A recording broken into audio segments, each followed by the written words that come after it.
ডিম ভাপা করার জন্য প্রথমে ডিমগুলো সিদ্ধ করে নিচ্ছি। তারপর একটা বাটিতে মশলাগুলো নিয়ে সেগুলো মিক্সিতে দিয়ে ম্যারিনেট করে নিয়েছি। তারপর উপর থেকে হালকা তেল ছড়িয়ে নিয়েছি। ডিমের খোলাগুলো এবার ছাড়িয়ে নিচ্ছি, দিয়ে আধা আধা করে ডিমগুলো কেটে নিয়েছি। তারপর কড়াইতে তেল গরম করে ডিমগুলো দিয়ে দিয়েছি।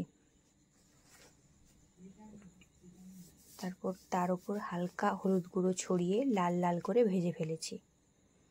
তারপর একটা টিফিন নিয়ে সেটাতে সমস্ত মশলা, হলুদ গুঁড়ো, লঙ্কা গুঁড়ো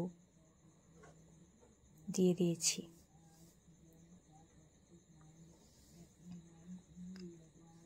তারপর একটু চিনি অ্যাড করে ফেলেছি। তারপর ডিমগুলো টিফিনটাতে দিয়ে দিয়েছি।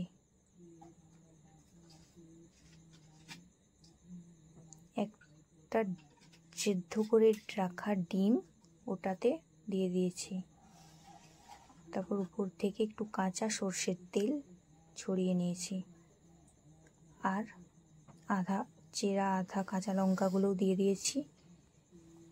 এরপর টিফিনটার ঢাকনাটা লাগিয়ে দিলাম। কড়াইতে গরম করে রাখা জলের ওপর আমি টিফিনটা এবার দিয়ে দিয়েছি। এরপর তৈরি হয়ে গেল আমাদের গরম গরম ডিম।